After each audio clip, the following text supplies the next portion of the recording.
Je voudrais, avant de commencer, remercier Henri Ribaud. Je remercie toute l'équipe de Découverte et Civilisation, Mireille Tétaz en particulier, qui m'envoie de gentils mails, plein d'obligeance et d'amitié, et tous les participants qui sont là. Nous aimerions tous être ensemble, mais la technologie nous offre ce moyen qui est un pis-aller, mais qui finalement nous rend service. Alors, le propos d'aujourd'hui est un peu différent de ce que je propose d'habitude, c'est-à-dire que nous sommes plutôt dans le domaine de l'art, mais la littérature a sa place aussi, vous verrez. Un peu moins l'histoire, je sais qu'Henri aime beaucoup quand il y a de l'histoire, mais après tout, nous pourrons aussi en parler. Alors, pour certains visiteurs dont je fais partie, en pénétrant dans la chapelle Sixtine, au Vatican, plutôt que de lever la tête pour découvrir l'extraordinaire voûte à 20 mètres du sol racontant la création de l'homme, sur laquelle se situait ma page d'accueil tout à l'heure, eh bien, peut-être le regard est-il attiré par cette fresque murale du Grand Hôtel. Sur un fond outre-mer, les couleurs ne sont peut-être pas très bien rendues ici, émergent plus de 400 personnages, et le sujet est le jugement dernier, c'est-à-dire la punition des pécheurs et la douloureuse visite de l'enfer, qui doit faire contraste avec la symphonie apaisée de la création du monde qui se trouve en haut. 23 ans après l'achèvement des peintures de la voûte, Michel-Ange, qui avait atteint environ les 60 ans, se lance dans ce jugement. Le peintre toscan, obéissant peut-être à une intention édifiante, montrer aux yeux des croyants l'insoutenable spectacle du châtiment et des damnés. Environ 3 siècles avant lui, un autre napolitain, non plus peintre mais poète, et auquel je suis attaché par diverses raisons, avait lui aussi bâti une œuvre ambitieuse qui faisait la part belle à la peinture de l'enfer. Vous avez reconnu, bien sûr, Dante Alighieri, dont nous fêtons aujourd'hui le 700e anniversaire de la disparition. Dante, dont l'œuvre principale, la Divine Comédie, la Divina Commedia, s'attache à montrer les 3 lieux qui attendent le chrétien après la mort, l'enfer, le purgatoire et le paradis. Mais il donne lui aussi la priorité, d'ailleurs c'est dans cet ordre, à l'enfer, un peu comme si cette peinture était la plus importante pour émouvoir les foules et donner un propos édifiant aux croyants.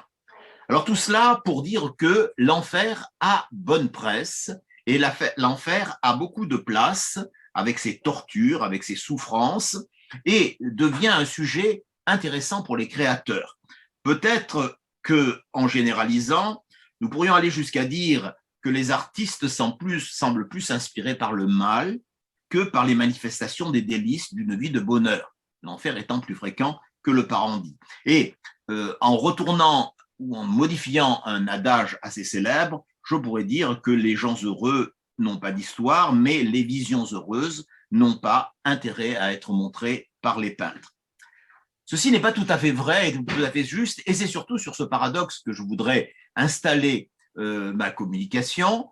En effet, les représentations agréables, idylliques, ne sont pas aussi rares qu'on le prétend, elles sont même assez importantes quantitativement et qualitativement, le paradis terrestre ayant lui-même servi de prétexte à de très nombreuses œuvres, tableaux, peintures, enluminures, sculptures, poèmes ou romans.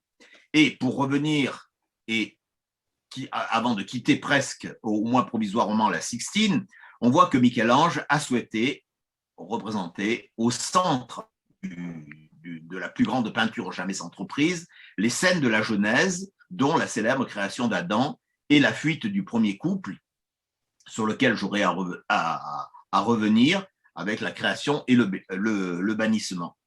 Alors c'est sur ce propos que je vais installer mon développement qui parlera de l'Éden et qui le fera suivant ce plan. Hein, je retrouvais mes habitudes pédagogiques en vous fournissant quand même les orientations, puisque nous sommes à distance, et bien autant que nous ayons des repères ou des pilotis pour pouvoir avancer.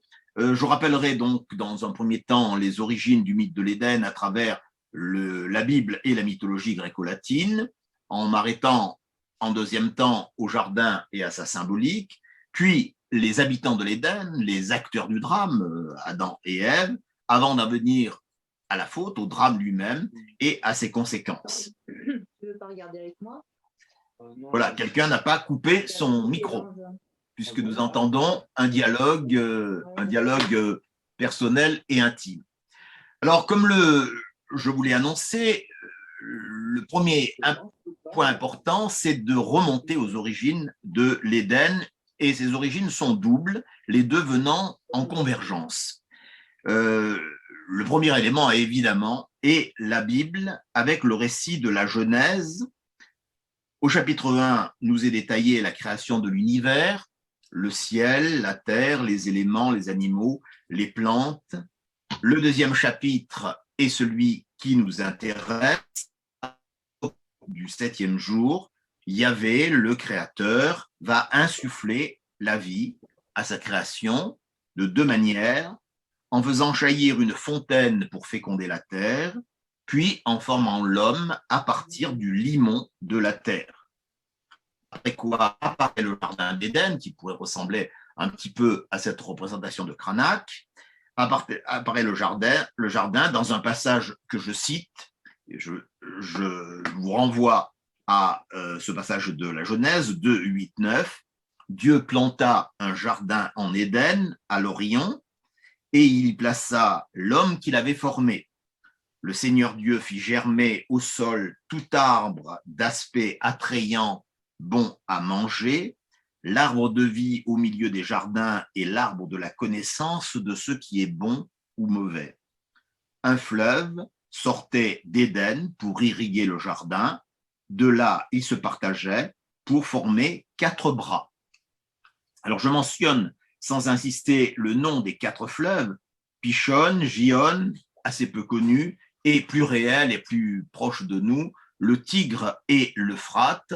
Et je vous suggère jeter un coup d'œil sur la mosaïque de l'église de Saint-Nicolas de Die, qui illustre les 4 fleuves que vous arrivez à peu près à distinguer à partir du cercle central, et j'ai donné deux détails à côté.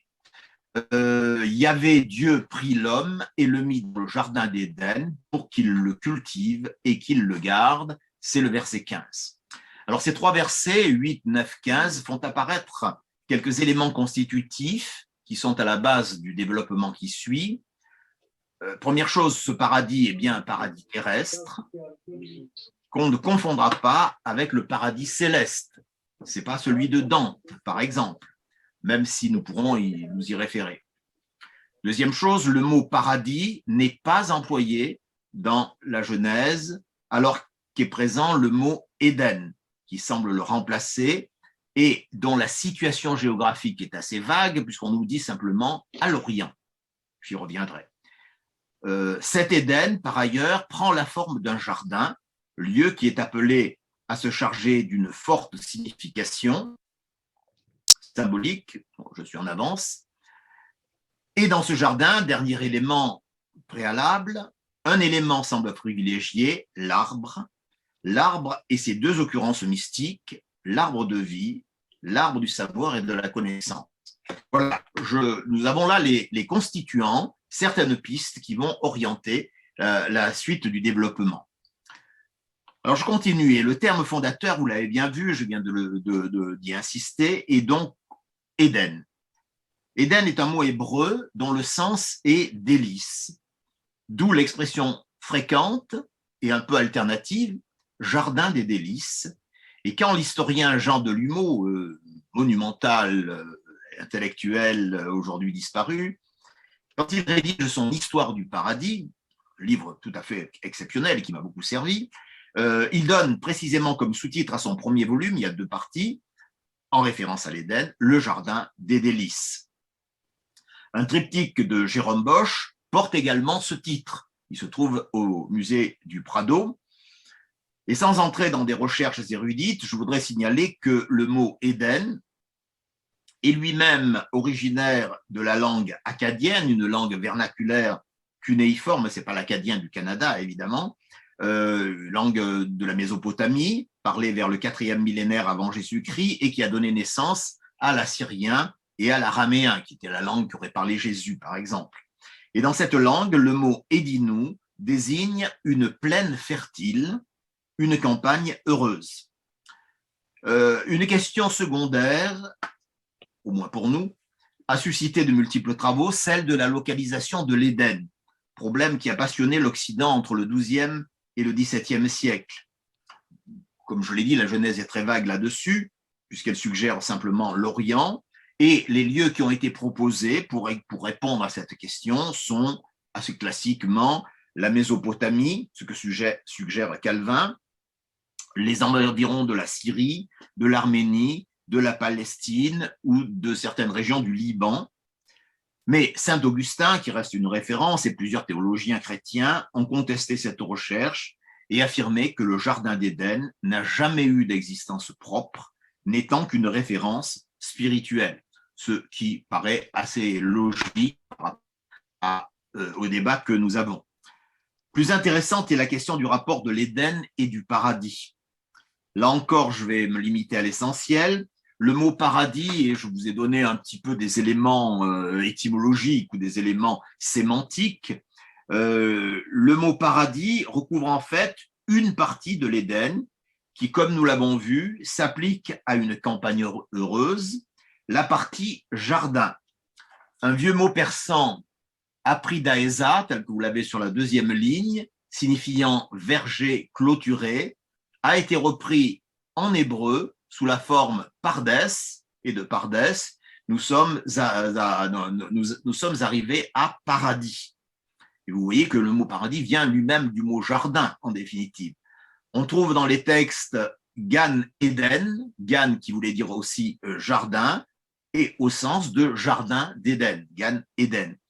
Et le mot pardes a été transcrit par la Septante, la Septante étant la version grecque de la Bible, en paradéros, au sens de jardin ou parc luxuriant, qui a donné le mot paradis. Et en simplifiant, nous disposons d'une dénomination en trois formes, pas tout à fait synonymes, mais de sens proche: Éden, paradis, jardin.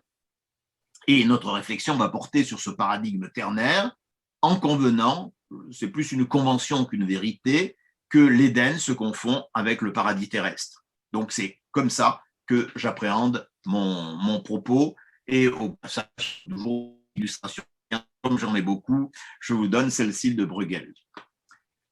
Alors, au total, l'Éden peut être considéré comme la métaphore d'un idéal, celui d'une vie douce, heureuse, dans un environnement, vous en avez un exemple ici à l'écran, souriant, généreux, où tout est offert à volonté, où l'homme est exempt de souffrance, où il vit en harmonie avec la nature et les animaux, comme nous le voyons beaucoup sur cette reproduction, dans un printemps éternel et joyeux, notre reproduction du même Bruegel, et vous voyez que nous sommes toujours dans le même contexte.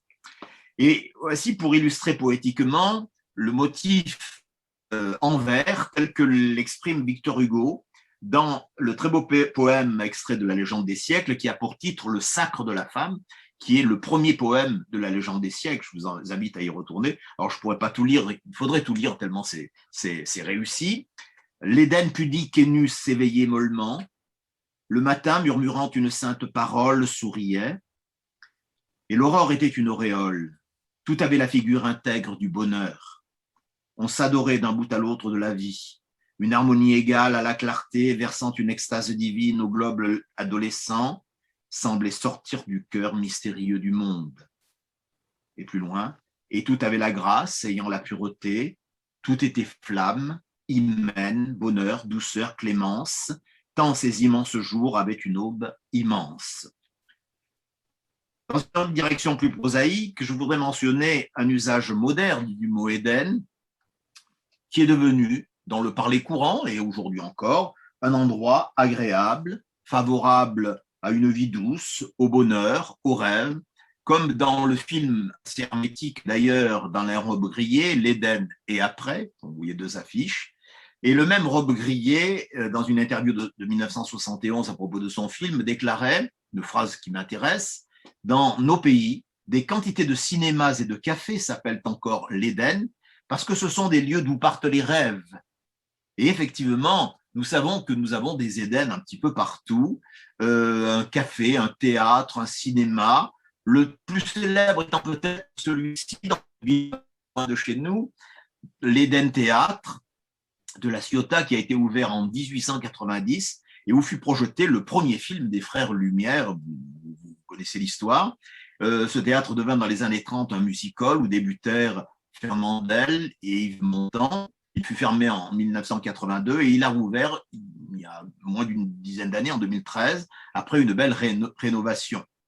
Et pour revenir à la littérature, je pourrais aussi citer l'Éden Cinéma, ce texte de Marguerite Duras, évoquant sa mère, bon, ça se passait évidemment en Cochinchine, sa mère qui jouait du piano pour accompagner les films muets, comme ça se faisait à l'époque, et qui est devenu le sujet d'une pièce de théâtre de Marguerite Duras.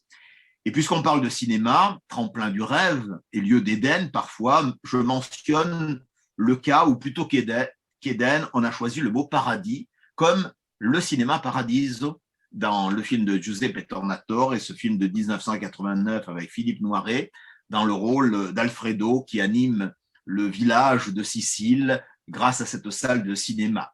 Beau film et un hommage posthume à Philippe Noiret avant que je retourne à mon sujet et à la deuxième source de l'Éden, la deuxième source du mythe du paradis, la mythologie. En effet, la description d'un lieu paradisiaque propice au bonheur, si la Bible l'appelle l'Éden ou paradis terrestre, eh bien, d'autres que les Écritures l'ont exploité, développé, avec des formes de jardins sacrés dans diverses civilisations, dont celle de Sumer, qui le montre dans l'épopée de Gilgamesh, et plus familière pour nous, la mythologie et la culture gréco-latine. Le mythe qui se rapproche le plus de notre thème est celui de l'âge d'or.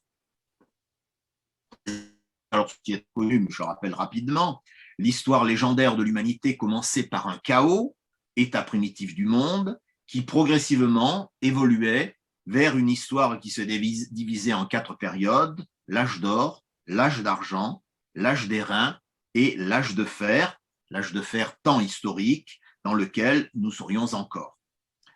Alors pour nous, pour notre sujet, n'est à retenir que la première époque, celle totalement bénie, où une humanité qui ignore le mal et le vice jouit de tous les plaisirs et de tous les bonheurs.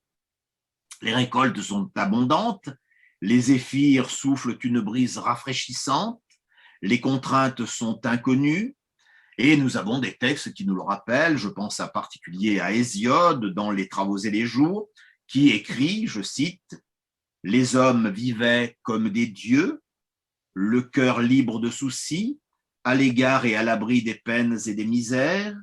La vieillesse misérable sur eux ne pesait pas, mais bras et jarrets vigoureux, ils s'égayaient dans les festins, loin de tous les maux. » Et au passage, sur cette reproduction de Cranach, l'Ancien, je vous demande de faire attention aux murs qui entourent ce lieu privilégié et sur lequel j'aurai à revenir tout à l'heure. Alors ce motif, ce thème de l'âge d'or a nourri l'iconographie de toutes les époques.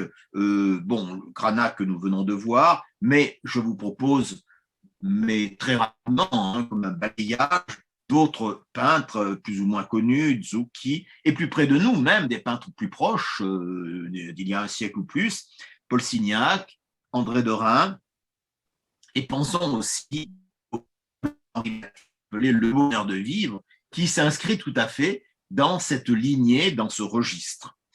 Bref, un espace imaginaire, ainsi proposé par les poètes, par les écrivains, et qui parfois prend d'autres formes. Je pense à un autre lieu évoqué par Hésiode, qui est les Insulae Fortunae, c'est pas du grec, c'est du latin, les îles bienheureuses, dont le sol fécond porte 3 fois l'an, florissante, une douce récolte. Alors, latin, grec, Platon, Théocrite, Pindare dans les Olympiques, où il parle des îles fortunées, tous ces gens ont évoqué évidemment ces lieux Et un poète latin incontournable, comme il faut dire ici, c'est Virgile. Virgile dans les églogues et dans les mots bucoliques, qui reprend le mythe et qui l'adapte dans une version poétique.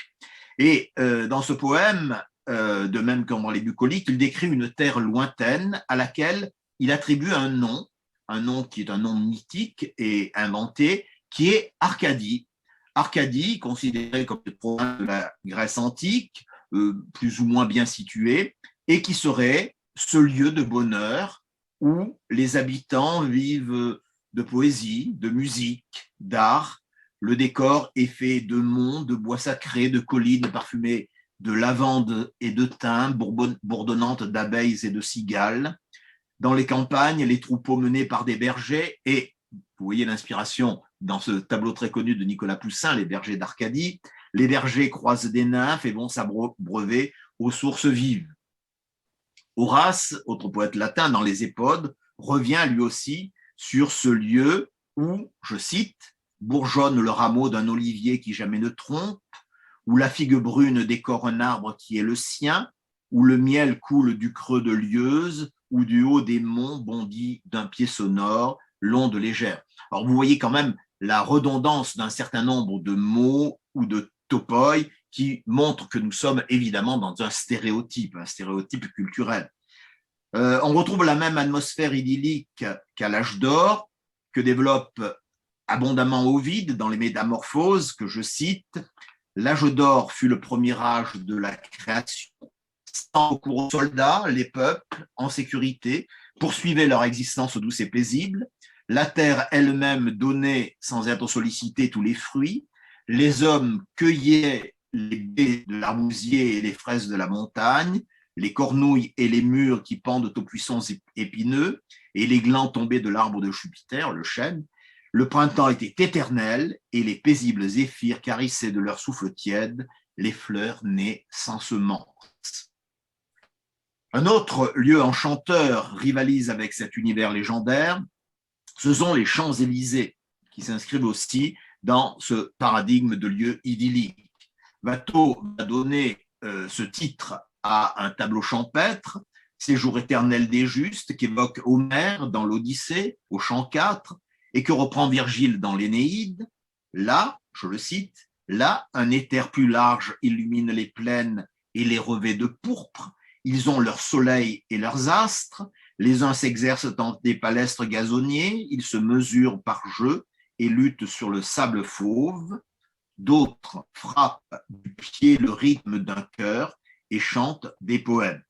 Et dans l'Odyssée, on se souvient qu'Ulysse est l'hôte ou le prisonnier des Phéaciens, comme on veut, dont l'île contient un jardin merveilleux, c'est le jardin d'Alkinoüs, le roi où les arbres fruitiers se relaient pour porter des fruits toute l'année.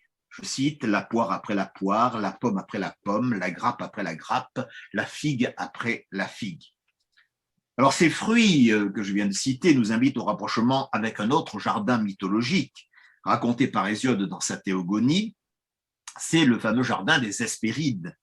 Selon la légende, là encore bien connue, 3 jeunes filles nommées Hespérides, le mot Hespéride vient du grec hesperos, qui veut dire soir, qui a donné vesper et vêpres, vous voyez l'étymologie.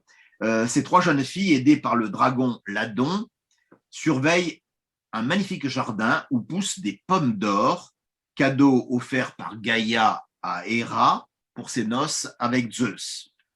Une première diapositive, en voici une deuxième, puisque vous savez que Héraclès, Hercule, sera chargé d'aller cueillir ces fruits magiques, symbole d'immortalité. Voilà une fresque en Espagne, et voilà une autre illustration dans ce bas-relief qui est beaucoup plus parlant encore. Les théologiens chrétiens, pour essayer de faire le lien entre ce qui précède et ce qui vient d'être dit, d'abord réticents, finirent par intégrer ces mythes gréco-latins. Bon, vous savez que la religion chrétienne est souvent un peu syncrétique et elle a emprunté à d'autres éléments culturels. Ils en ont nourri leur propre croyance et ils y ont trouvé surtout une confirmation aux Écritures. Ils furent moins bienveillants à l'égard de conventions ou d'inventions païennes comme celle qui peut ressembler à un avatar de l'Éden. je veux parler du pays de Cocagne. Le mot et la notion apparaissent probablement au XIIIe siècle pour désigner un lieu où l'on mange bien, mais où on mange de manière triviale et sans retenue, le paradis des gloutons et des buveurs, où l'amour est libre et surtout où l'on ne travaille guère. Le pays des fainéants, disent les Allemands. Je vais essayer de le prononcer correctement. Schlaraffenland. C'est exactement la traduction du pays des fainéants. Et Bruegel, ici, nous montre cette illustration. Et là aussi, il y a des fleuves de vin qui coulent entre les tables, servis par des jolies filles, avec des saucisses qui pendent aux arbres, d'où le mât de Cocagne, que vous connaissez bien, et des toits en pain d'épices, comme dans le palais de Dame Tartine.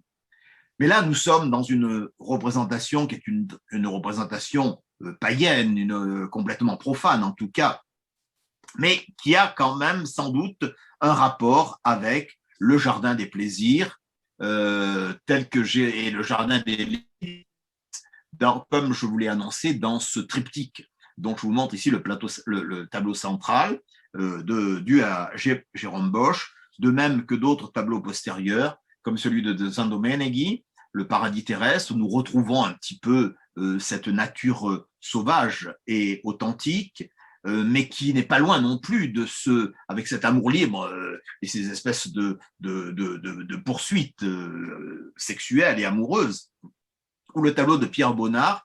Et vous avez vu que je vais mettre un détail de Bruegel dans le pays de Cocagne pour montrer que la position de cette jeune femme lascive qui se trouve en bas à droite peut rappeler quelque chose de ce buveur qui essaye de cuver son vin. Alors, je vais m'arrêter là et je n'ai pas l'intention de proposer un panorama complet de toutes les adaptations et les métamorphoses du mythe d'Éden, auxquelles il faut ajouter les spéculations millénaristes, les rêves des voyageurs, le mythe de l'Eldorado qui peut s'en rapprocher dans Candide ou ailleurs, les constructions utopiques quand elles ont une forme positive. Non, je souhaite, pour avancer dans notre réflexion, m'attacher à une autre composante, ou plutôt à une des composantes de ce jardin merveilleux, de ce lieu merveilleux, c'est celui qui a la création, celui qui précède la création ou qui reçoit la création, c'est évidemment le jardin. Le début du règne de l'homme se fait donc, si l'on en croit les textes sacrés qui sont quand même notre référence essentielle, dans un environnement végétal, mais dans un espace cultivé, maîtrisé, à l'opposé de la nature sauvage représentée par une forêt qui serait hostile ou inquiétante.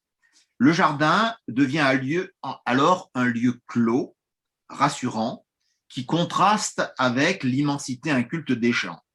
Et on parle alors, un peu le pédant en utilisant les termes latins, j'en utiliserai d'autres, on parle d'hortus conclusus, jardin fermé, hortus, jardin, conclusus, clos, fermé. Comme dans ce tableau du maître du Haut-Rhin, où la clôture du jardin protège de l'extérieur. Tout à l'heure, je tirais votre attention sur dans un tableau de Cranach, eh bien, vous voyez que nous apparaît à nouveau un autre mur qui doit protéger la virginité de la Vierge, qui est au centre du tableau, et qui ainsi est à l'abri des regards concupiscents ou des attaques malsaines, malveillantes. Alors cet aspect de protection dans le jardin clos, dans le jardin fermé, est important, comme le révèle l'origine du mot jardin que nous utilisons à partir d'une racine francique, garde, qui se retrouve dans de nombreuses langues européennes, notamment l'anglais, garden, et qui a donné en français des mots comme garder et gardien. Le gardien et le jardin, les deux mots ont la même étymologie. Donc nous sommes dans un lieu où on se garde, où on se préserve. Cette clôture convient à la fois à l'isolement de la vie monastique et à la solitude à deux de la vie sentimentale. J'en reparle un tout petit peu plus loin. Et une autre particularité de ce jardin est d'être partagé entre sa vocation productive et sa fonction ornementale. Utilitas face à Venustas. Je l'ai pris à l'envers, pardon. Et j'ai pensé au Beguinhof d'Amsterdam. Peut-être que vous avez visité ce lieu assez étrange qu'on appelle le béguinage en français, avec ce jardin fermé par des maisons, pas par un mur, mais qui est devenu un lieu privilégié. Et vous voyez qu'il y a une statue divine au centre. Alors, je voudrais m'arrêter à quelques exemples de ces évocations de jardin où se retrouvent les caractéristiques qui nous intéressent, en essayant d'y lire une signification. Au passage, une petite parenthèse humoristique. Alors, Jean Eiffel est un peu oublié, mais il a été important dans l'imaginaire de nos parents ou de nos grands-parents avec ses albums. Un des meilleurs exemples de la reprise moderne du Jardin d'Éden et des mythes grecs se trouve indiscutablement dans l'épopée du poète anglais aveugle John Milton, Paradise Lost, le paradis perdu, paru en 1667, vers le dernier tiers du XVIIe siècle. Un jardin occupe la place centrale dans sa description. J'en lis quelques lignes. Au milieu de ce charmant paysage, un jardin encore plus délicieux, avait eu Dieu lui-même pour ordonnateur. Il avait fait servir de ce fertile sein tous les arbres, les plus propres à charmer les yeux, à flatter l'odorat et le goût. Dans ce jardin coulait vers midi une large rivière dont le cours ne changeait point, mais qui disparaissait sous la montagne du paradis. Et il cite encore un peu plus loin une fontaine de saphir, des ruisseaux argentins roulant sous des perles orientales, et il conclut, je cite, « Tout ce que la fable attribue de merveilleux au verger des Hespérides s'offrait réellement dans l'admirable jardin d'Éden. » Alors vous voyez comment il récupère tous les éléments qui sont à la fois ceux de la mythologie et ceux des Écritures saintes. D'autres reprises du mythe se veulent encore plus suggestives. Dès l'Ancien Testament, le hortus conclusus, le jardin fermé, se révèle propice au bonheur, de l'amour, comme dans ce passage du Cantique des Cantiques. C'est un jardin clos que ma sœur, ma fiancée, une source fermée, une fontaine scellée, un parc de plaisance où poussent des grenades et tous les beaux fruits, le troène et le nard, le safran, la cannelle et le cinname. Je suis entré dans mon jardin, ô ma sœur, ma fiancée. Et si vous avez fait attention à ce texte, à cet extrait, pardon, vous avez bien vu que la femme aimée se confond avec le jardin. Vous savez que le Cantique des Cantiques est le plus érotique des livres de l'Évangile. Alors, cette complicité amoureuse dans le jardin n'est que la reproduction de l'harmonie originelle, le temps d'avoir la fonte, celui où Adam et Ève se sont rencontrés. Les artistes ont aimé à rendre cette entente délicate, ce moment d'extase, comme dans ce tableau de Nicolas Poussin, par exemple, intitulé « Le printemps, le paradis terrestre ». Et vous avez vu comment la végétation envahit tout et comment il y a ces deux êtres avec ce doigt levé d'Ève vers le ciel, vers la divinité. Les poètes ont célébré eux-mêmes cet instant, comme Chrétien de Troyes au XIIe siècle, dans Érec et Énide, ou les troubadours du Midi, par l'évocation d'un jardin délicieux, symbolisant les plaisirs de l'innocence. Un topos va bientôt se dessiner, transformant le jardin en bois sacré, peuplé de bergers et de nymphes, comme dans le roman grec de Longus, datant du IIe siècle de notre ère, Daphnis et Chloé, ici illustrés par Bonnard. Bon, ça paraît être presque une rencontre moderne entre ces deux jeunes gens, comme le montre ici Bonnard, qui va alimenter le jardin pastoral. Je reviens un peu à Bonnard pour citer quelques lignes de Daphnis et Chloé. J'ai un beau verger que j'ai moi-même planté, semé, labouré et accoutré de mes propres mains. Il y a dedans ce verger tout ce qu'on y pourrait souhaiter pour la saison. Au printemps, des roses, des violettes, des lys. En été, du pavot, des poires, des grenades, des grains de myrte. Et y viennent chaque jour à grande volée toutes sortes d'oiseaux. On le retrouve dans d'autres poètes. Je pense à Guillaume du Bartas, un poète du XVIe siècle, 1580, dans La Seconde Semaine, dont je cite quelques vers, un tempéré climat, et je l'illustre par ce tableau hyper célèbre de Botticelli qui se trouve à Florence, le printemps, où nous sommes un peu, et vous voyez les arbres, vous voyez la végétation, vous voyez les trois Hespérides peut-être, et je cite les vers de Dubartas, poète petit peu oublié aujourd'hui, un tempéré climat qui mignarde la flore, pave du bel émail des printanières fleurs, pomone orne de fruits, zéphyr empli d'odeurs, et ainsi de suite. Un autre avatar de l'Éden, vu par la Renaissance, se trouve en épopée très célèbre à l'époque, celle de Francesco Colonna, Le songe de Polyphile, publié en 1499. Le héros narrateur entreprend en songe la quête de sa bien-aimée, qui se prénomme Pollia. Il la rejoint dans l'autre monde et l'initiation s'achève dans la célébration des beautés de l'univers incarnées par Vénus Aphrodite, régnant sur 6 terres. Alors, il y a eu de très nombreuses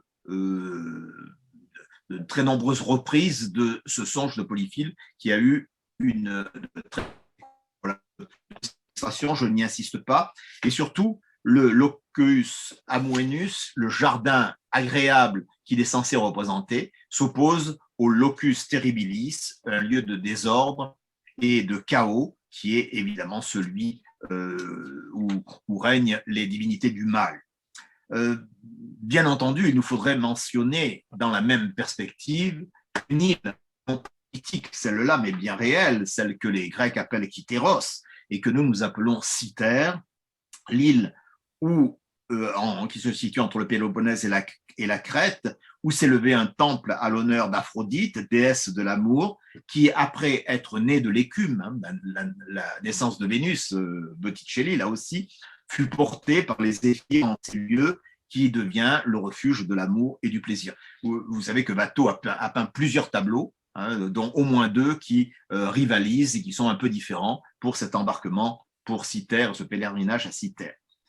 Alors, un glissement progressif du mythe nous a fait passer du jardin refuge de l'innocence au jardin propice à l'entreprise d'amour, comme ici, nous voyons, c'est une fête galante que nous avons sous les yeux.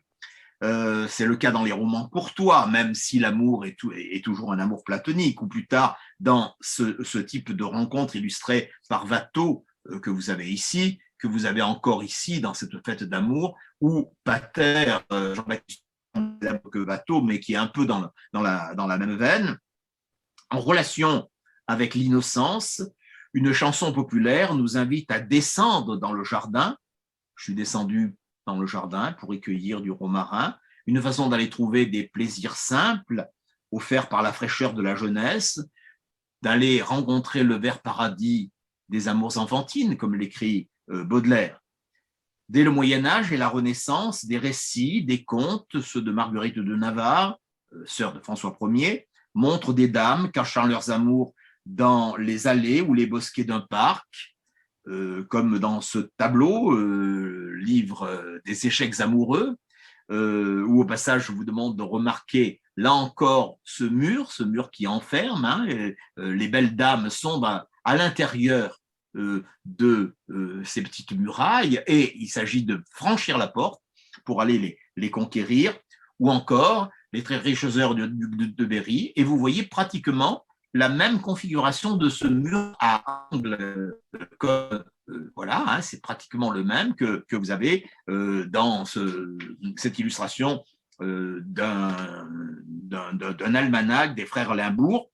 Alors, le passage vers ce jardin érotisé, qui devient le reflet inverse du jardin chaste de l'Éden, apparaît dans un roman que je tiens pour une grande réussite, une des plus fortes réussites de Zola, qui évidemment en a eu plusieurs, c'est La faute de l'abbé Mouret, dont l'acteur principal n'est pas un personnage, même pas l'abbé, n'a pas Mouret, Serge Mouret, qui est le héros principal, mais le vrai personnage, c'est le jardin, qui s'appelle le Paradou. Et bien sûr, Zola ne choisit pas ce nom au hasard. Le jeune prêtre, Serge Mouret, va s'y rendre pour exercer son ministère, et puis, progressivement, il va être envoûté par les lieux et par la jeune fille qui habite les lieux, qui est une sauvageonne, qui se confond avec l'immense propriété et qui se prénomme Albine, ce lieu de la blancheur et du début.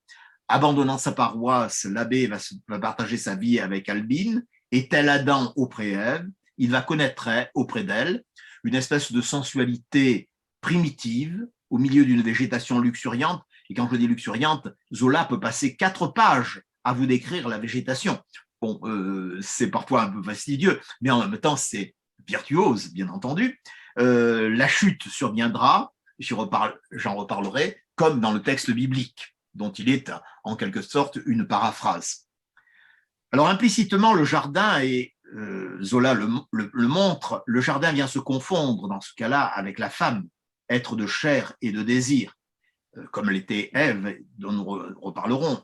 Lui-même, le jardin se fait tentateur, comme ce Paradou imaginé par Zola, je cite, dont toutes les voix enseignaient l'amour. La femme à séduire est la fleur qu'on doit aller y cueillir, comme dans le roman de la rose. L'amour de moi y est enclose en un joli jardinet où croient la rose et le muguet. Je crois que ça a été mis en chanson. On se souvient que Nabucodonosor aurait fait construire les fabuleux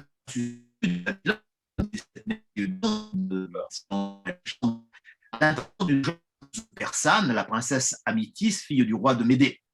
Plus près de nous, en 1717, a été écrit par Vivant de Nom qui était en relation avec Napoléon, et ceci c'est un clin d'œil à tes travaux actuels, Henri, Vivant de Nom, qui a été presque le préposé aux beaux-arts de Napoléon, dans la nouvelle qui s'appelle Point de lendemain. Si vous n'avez pas lu cette petite nouvelle qui fait 30 pages, je vous invite à le faire très rapidement, où il y a une rencontre amoureuse qui se fait dans le jardin, un jardin orné de fleurs, devant un hôtel où s'élève la statue de l'amour. Je cite une petite phrase, « Ce fut là que la reine de ce lieu allait se jeter nonchalamment.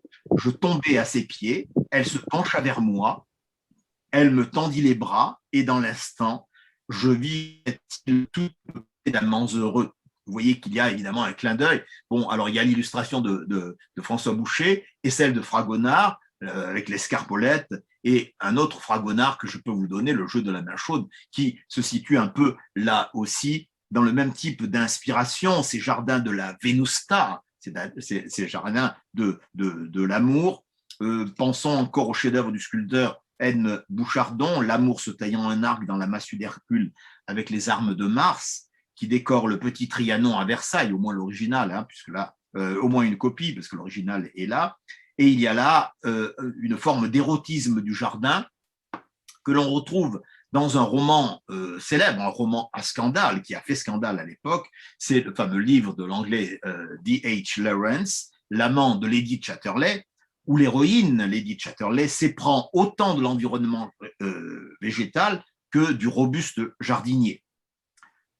Alors, il y aura encore beaucoup à dire sur le jardin, aussi bien dans l'imaginaire européen que dans celui des pays lointains, et je pense en particulier à l'Orient, avec les jardins magiques des Mille et une nuits, tels qu'ils réapparaissent chez Pierre Loti, par exemple, dans Asiade, ou les jardins japonais, alors qui à eux seuls suffiraient à remplir une conférence, et des jardins métaphysiques, ou les jardins imaginaires dans les cités imaginaires, comme celui de Pratolino en Toscane, qui est un médaillon fictif.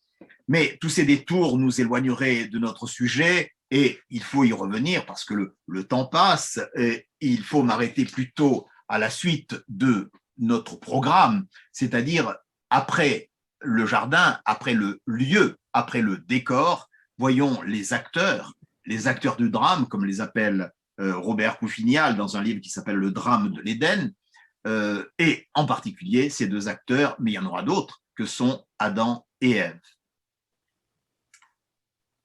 Alors pour cela, je vous propose de revenir au texte de la Genèse, assez sobre, qui délimite le territoire sacré de l'Éden, oisi de fraîcheur, arrosé par une fontaine qui irriguait toute la surface. Le cadre est prêt pour recevoir la créature de Dieu. Je répète ce que j'avais déjà lu, mais je le répète. Or, il y avait Dieu forma l'homme du limon de la terre, souffla sur son visage une haleine de vie, et l'homme devint un vivant.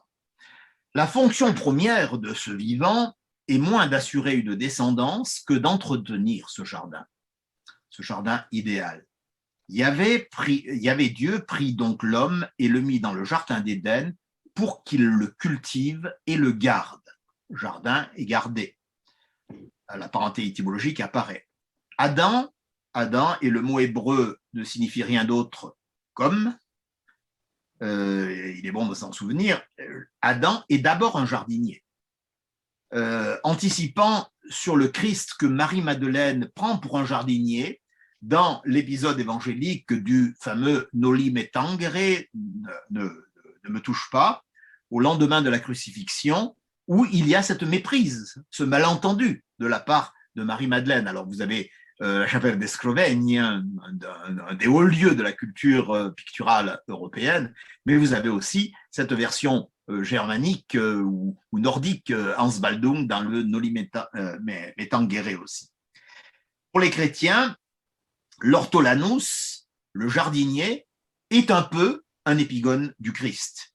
L'Église est souvent comparée à un jardin avec au milieu non un arbre, mais une croix. Et je reviendrai sur l'arbre tout à l'heure qui s'identifie un petit peu à la croix. Alors, avec un jardinier, Adam, et Adam le jardinier, pour pouvoir mener la tâche qui lui est imposée par Dieu, doit être pourvu d'un physique solide, avantageux, unissant force et beauté. La statuaire a retenu la leçon. Adam de Rodin, celui de Bourdelle, sont des costauds, ce sont des athlètes. C'était le marié tranquille et fort, dit Hugo dans le poème que j'ai déjà cité. Et un autre poète qu'on ne lit plus beaucoup, moins que Hugo, le comte de Lille, célèbre Adam, le premier homme, en ces termes: l'homme en sa gloire première, calme et puissant, vêtu d'une mâle beauté, chair neuve où l'âme vierge éclatait de lumière. Vous voyez comment Gossaert dit Mabuse le représente comme un athlète et presque comme un monstre. Et pourtant, cette perfection est indiscutable parce qu'il est à l'image de Dieu. Alors, d'autres descriptions vont renoncer à cet aspect un peu sauvage, naturaliste et quasi monstrueux, préférant le présenter comme un sage, un penseur, un spéculatif. Chair neuve et âme vierge, nous dit Milton dans Le Paradis perdu, qui insiste sur le dualisme qui va caractériser l'homme. D'autres, comme Charles Péguy, insistent sur le rapport à la terre, ce limon dont il est créé et qui, en hébreu, se dit Adama, le même mot qu'Adam. Adama, la terre, mais Adama, l'homme. L'Adam du Prado se présente de manière d'un éphèbe grec presque, avec à peine au sortir de l'adolescence. Parce qu'une autre question, une autre controverse s'est élevée pour se demander si Adam avait été créé enfant ou en âge de raison, ce que saint Augustin tranche définitivement en rappelant que Dieu, le formant à son image, ne pouvait que l'imposer dans la perfection de l'âge, qui pourrait être celle-là. Et vous le voyez ici dans cette représentation. Même chose pour le dominicain dans ce tableau qui se trouve au musée de Grenoble, où nous voyons un Adam qui d'ailleurs se pose un peu des questions. Qu'est-ce que je dois faire? Que faire avec ma voisine? Mais là encore, il est plutôt un jeune homme. Alors Adam, que nous venons de rencontrer sous deux facettes contradictoires, ne reste pas longtemps seul et il est rejoint par l'autre acteur ou actrice du drame, Ève. Or, je n'entrerai pas dans le débat passionné sur l'origine d'Ève et sa signification. Vous connaissez évidemment les textes à partir d'une côte d'Adam, comme le montre cette illustration biblique. Nuls versets n'ont été plus commentés que les 24 du chapitre 2 consacrés à l'apparition de cette première femme. Voilà encore une naissance. En hébreu, Hawa signifie mère de la vie. Et vous voyez que Michel-Ange reprend un petit peu la naissance, mais on ne voit pas très bien la côte et la sortie d'Ève de la côte d'Adam. On ne voit pas trop bien d'ailleurs comment elle pourrait sortir avec cette dimension. Donc je n'y insiste pas, ce n'est pas notre sujet aujourd'hui, et il y aurait trop de débats là-dessus. Essayons plutôt, à partir de l'iconographie et de la littérature, de nous faire une idée du personnage d'Ève. Pour la tradition chrétienne, Ève a la même taille et le même âge que la Vierge Marie. Voilà, c'est le pendant de l'Adam de tout à l'heure. Adam possède les mensurations du Christ et Ève les mensurations de la Vierge. un prêtre sicilien, Agostino Inveges, auteur en 1649 d'un ouvrage en latin intitulé Histoire sacrée du paradis terrestre, nous proposait un portrait assez précis que je cite dans la traduction de Jean Delumeau, qui le cite lui-même dans le livre que j'ai donné. Ève était de taille moyenne, en dépassant légèrement la moyenne. Son visage n'était ni rond ni anguleux, mais discrètement allongé, avec un teint chaud, des cheveux blonds, des sourcils arqués et plutôt noirs, des yeux pénétrants aux pupilles un peu dorées et presque de la couleur de l'olive, le nez bien dessiné, les lèvres comme une fleur émettant de suaves paroles. Bon, voici un homme bien renseigné et qui s'est livré à une rigoureuse enquête, et sans doute que Dürer connaissait ce texte. En fait, le portrait qu'il donne est un portrait largement fait de clichés, reproduit à satiété et représentant en quelque sorte un idéal féminin tel que les traités savants de la Renaissance en matière de canon esthétique l'ont imposé. Il fait beaucoup penser à une Madone de Raphaël, un élément cité dans la description de Inveges revenant et devenant lui-même un stéréotype, c'est la blondeur des cheveux. De blondeur qui parfois peut être jusqu'à rousse dans ce tableau d'un symboliste un peu nabis, Lévy-Durmer, et que l'on retrouve chez Hugo dans le même poème, toujours, Le Sacre de la femme, et je cite deux vers. Ève offrait au ciel bleu la sainte nudité, Ève blonde admirait l'aube, sa sœur vermeille. Zola, pour sa jeune Albine, dans La faute de l'abbé Mouret, reprend la convention en précisant « cheveux blonds, fleur de lait ». Ce peintre, Ranson, qui fait partie de l'école des Nabis, représente là encore une couleur de cheveux très, très fauve, et tellement fauve qu'elle se confond presque avec la crinière du lion. La description est moins précise concernant le physique de la première femme. Sur les cheveux, on est bien d'accord, mais pour Hans Memling, comme on l'observe dans le Polyptyque conservé à Vienne, elle est de la même taille qu'Adam. Vous voyez qu'ils sont totalement symétriques. De même que les panneaux de Dürer que j'ai déjà présentés et qui se trouvent au Prado. Et vous voyez qu'il y a des parentés, évidemment, entre ces représentations. En revanche, certains artistes la représentent plus petite de 20 à 25 cm que son compagnon, ce que fait Michel-Ange au plafond de la Sixtine au moment de la fuite. Alors, je ne sais pas mesurer s'il y avait 20 ou 25 cm, mais il y a presque une tête de différence, même s'ils sont fléchis tous les deux. Suzanne Valadon, pour montrer qu'il y a des représentations plutôt récentes, montre une différence de taille assez légère. Et Luca Cranach souligne une différence qui est quasi inexistante.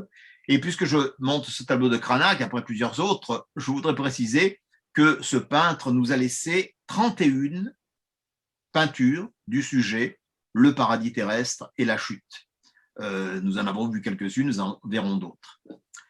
Alors, j'ai parlé tout à l'heure de la symétrie avec Marie, notamment, au moins pour l'apparence physique, mais cette symétrie doit faire sens. Car les deux femmes sont, chacun à son niveau, à l'origine de l'humanité.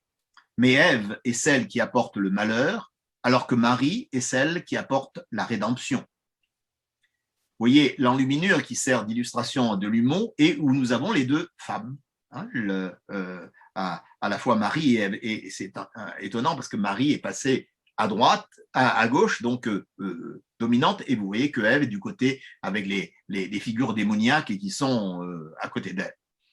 On a même joué sur l'étymologie ou sur les noms. Le nom latin de la première femme est Eva, dont l'anagramme est Vae, qui, en latin, vous le savez bien, signifie malheur. Et un autre anagramme pourrait être Ave, qui est le début de la prière à Marie.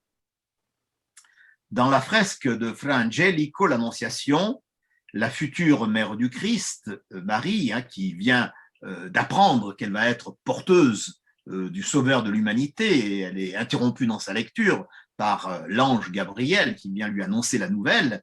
Eh bien, dans ce tableau, vous voyez comment, sur le triptyque, sur le panneau de gauche, apparaît le couple coupable, habillé d'ailleurs parce qu'ils ont su qu'ils étaient nus, et qui sont poursuivis par l'ange exterminateur dont nous reparlerons tout à l'heure, alors qu'il y a le rayon divin qui vient éclairer la figure de la Vierge.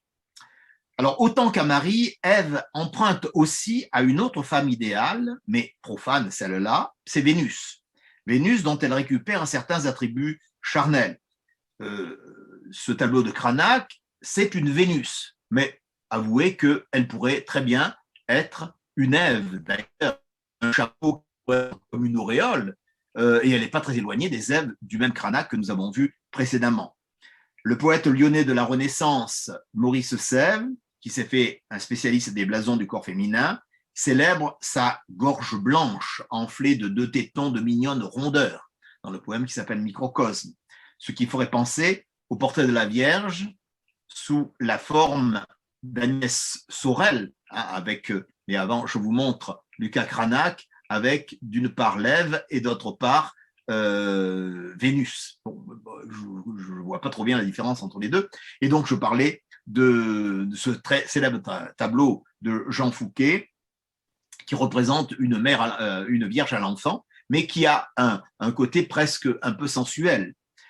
4 siècles plus tard, un poète du XXe siècle, Pierre-Jean Jouve, un poète un peu difficile, mais très exigeant et très fort, suggère un corps érotisé, comme le fait Cranach, qu'il compare à celui d'Adam, je cite, « Son ventre est lisse et s'enfuit sous une ombre. Il n'a pas cette feuille ou tige que tu as. Ses toisons sont à peine visibles, tellement blondes. » Le poème s'appelle « Le paradis perdu », paradis perdu par hommage à Milton. Paul Valéry l'a fait décrire par le serpent, qui reconnaît en elle une créature de désir avec, je cite, « un vaste corps et d'or parcouru ». Soulignant une sensualité supérieure à celle d'Adam, comme le propose Zola à propos d'Albine, dont il dit « Ève sans aucun sens social, sans morale apprise, la bête humaine amoureuse ». Zola a écrit un livre qui s'appelle aussi « La bête humaine ». L'Ève tentatrice est devenue donc un poncif de la littérature et de l'art.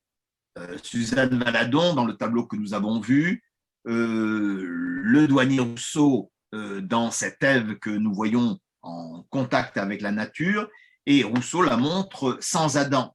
Elle est en train de dialoguer avec le serpent dont il va être question, façon de souligner sa responsabilité personnelle. Elle est donc totalement en harmonie avec cette nature, impliquée dans cette nature, et notamment dans le rapport de Ève à l'arbre.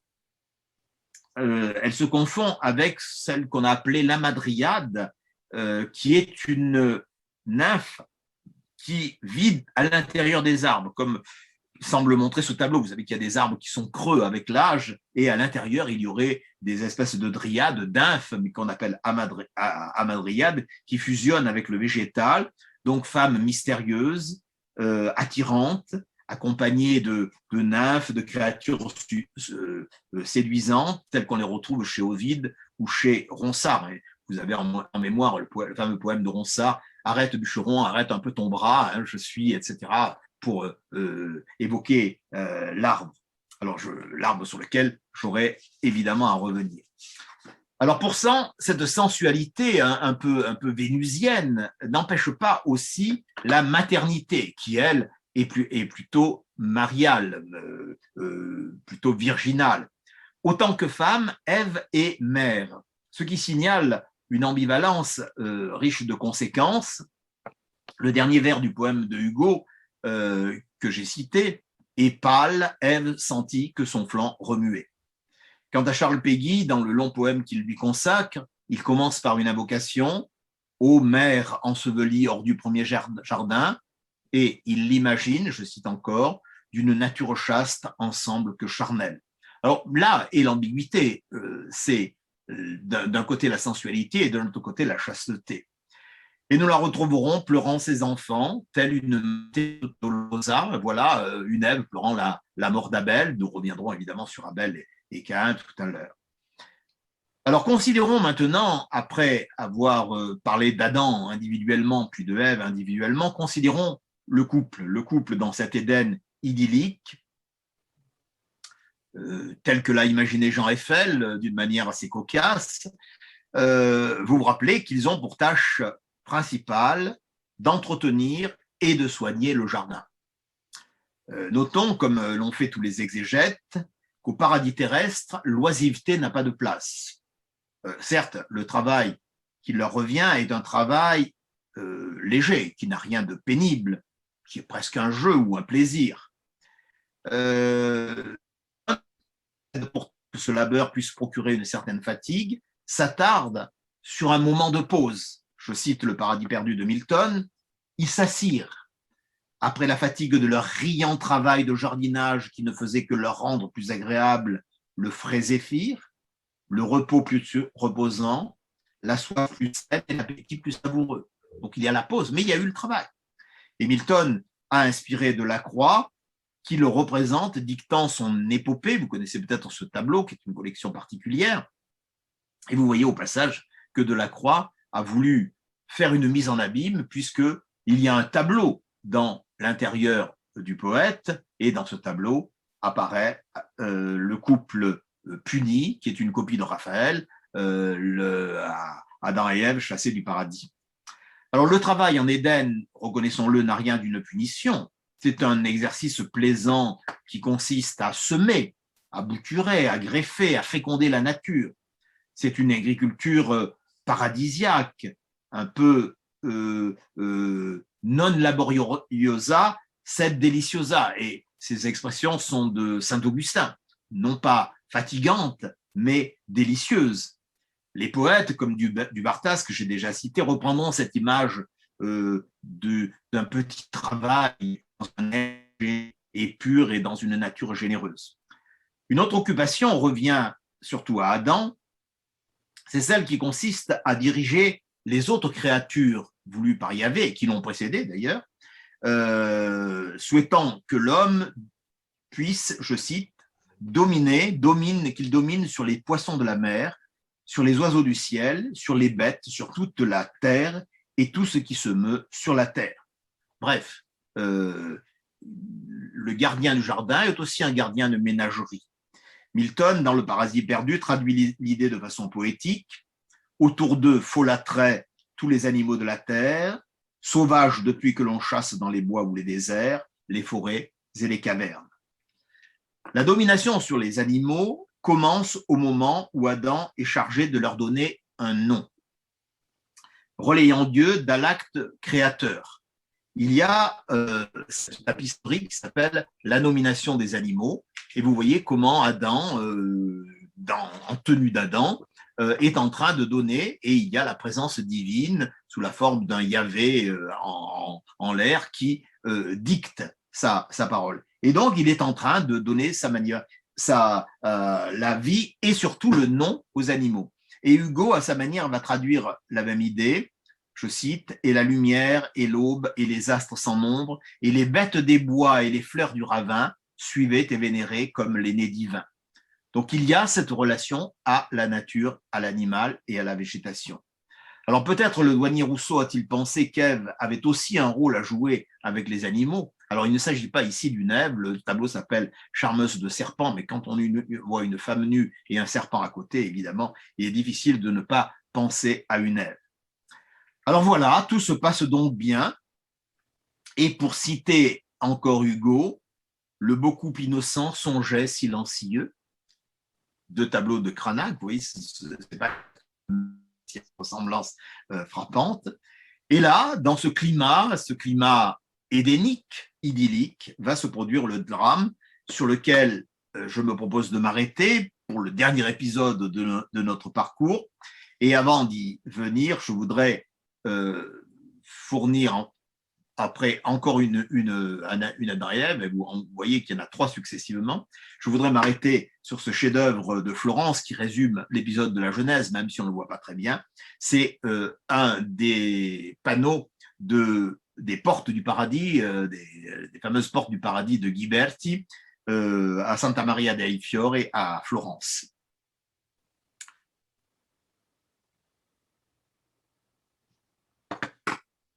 Donc, nous arrivons au dernier temps de notre déroulé sur l'aventure édénique. Je rappelle l'enjeu du pacte, le commandement et l'interdit proférés par Yahvé Adam, installé dans l'Éden, je cite à nouveau, mange de tous les fruits des arbres du jardin, mais ne mange pas du fruit de l'arbre de la science du bien et du mal, car si tu en mangeais, tu en mourrais. Alors, notre rôle n'est pas de commenter cette décision, qui est très importante sur l'histoire de l'humanité, ou la nature du fruit défendu par l'ordre divin. Les commentateurs dans l'ensemble ont estimé que Dieu ne souhaite pas que sa créature outrepasse les limites du savoir, qu'elle se permette de déterminer ce qui, pour elle, serait bien et mal. Ce n'est pas à la créature de le faire, c'est à Dieu d'en décider, et qu'elle s'attribue en somme une forme d'autonomie morale, d'affranchissement. Nous serions presque dans le même contexte que celui de la tour de Babel, quand l'homme se mêle de vouloir maîtriser le monde en maîtrisant les langues, en maîtrisant les constructions. Eh bien, Yahvé va le punir. Eh bien là, c'est un peu pareil. Yahvé a voulu rendre l'homme à plus de modestie et réduire à néant la promesse du serpent qui avait dit au couple « vous serez comme des dieux ». Alors notre objectif sera de voir comment ce moment est illustré, puisque c'est ça le but, pas de commenter évidemment les propos évangéliques ou bibliques, en nous intéressant d'abord à l'animal tentateur, qui est donc en quelque sorte un acteur du drame que j'aurais pu mettre avant, c'est le serpent. Cet animal, pour dissimuler sa fourberie, peut prendre forme humaine, comme dans la fresque de Michel-Ange, qui me sert de fil conducteur pratiquement, au plafond de la Sixtine, ou encore dans celle un peu moins connue de Masolino, où il est pourvu d'une tête de femme. Vous le voyez, enroulé à l'arme, et puis j'ai agrandi la tête de femme. Même d'ailleurs, image que dans ce tableau malheureusement un peu abîmé de Paolo Uccello, La création et le péché originel, dont je vous propose un détail dans la cathédrale Santa Maria Novella, où nous avons encore ce serpent à tête de femme. Alors le serpent, dans ce cas, se confond avec la femme.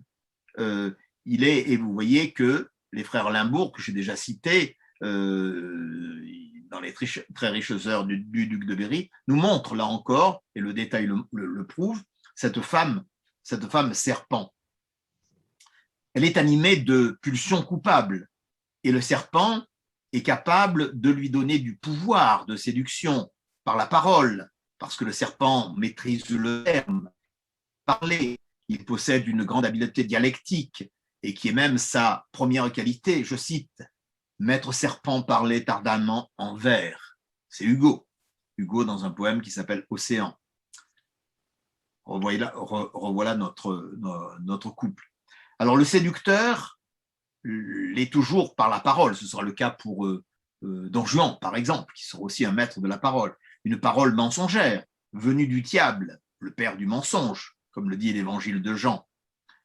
Le tentateur se fait suave, insinuant, cherche à posséder sa victime, comme dans un adultère.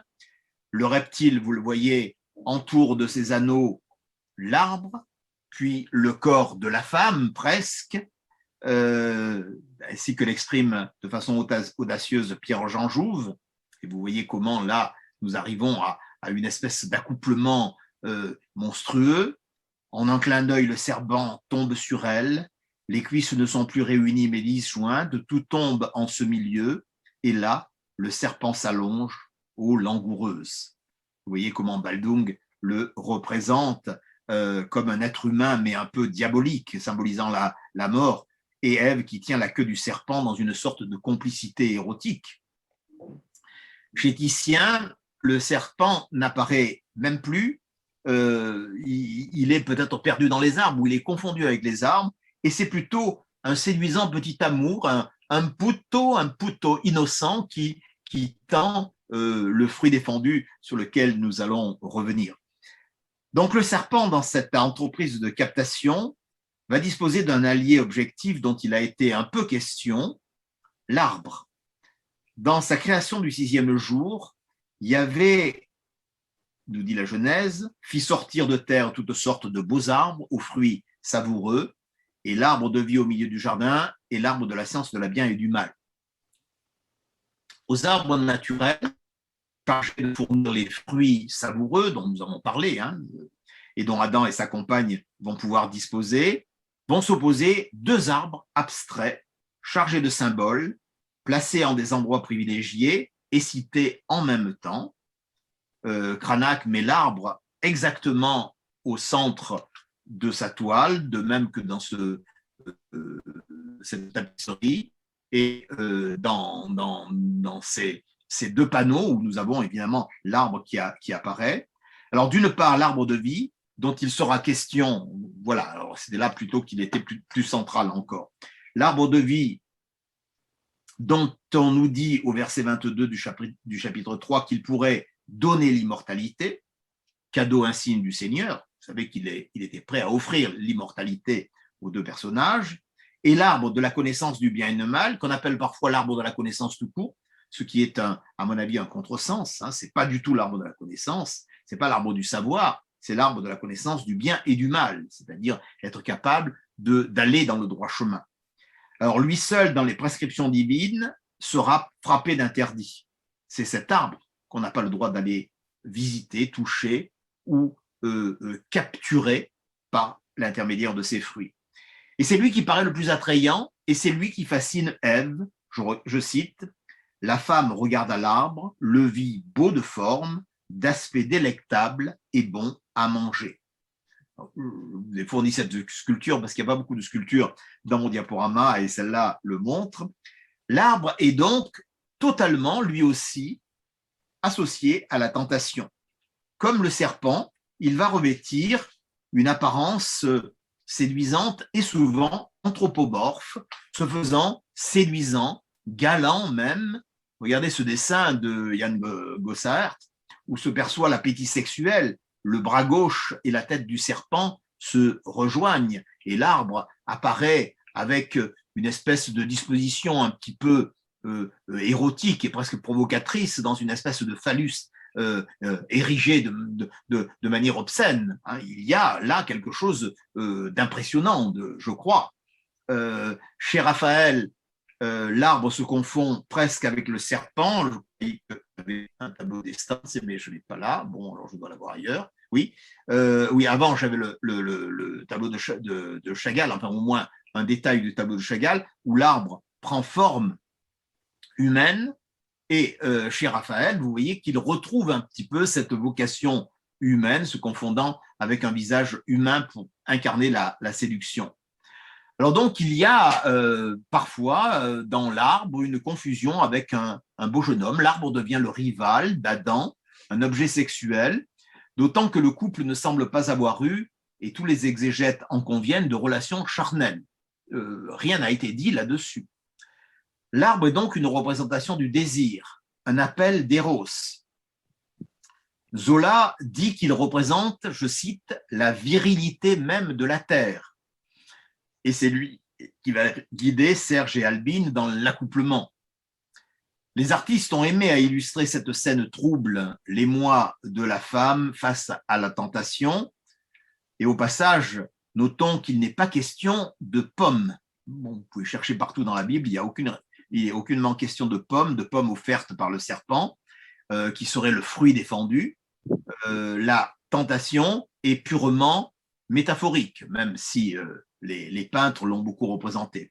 C'est beaucoup plus tard, au 5e siècle, qu'on donnera une matérialité aux fruits et qu'on identifiera l'arbre à un pommier, alors que la tradition grecque voyait plutôt un figuier.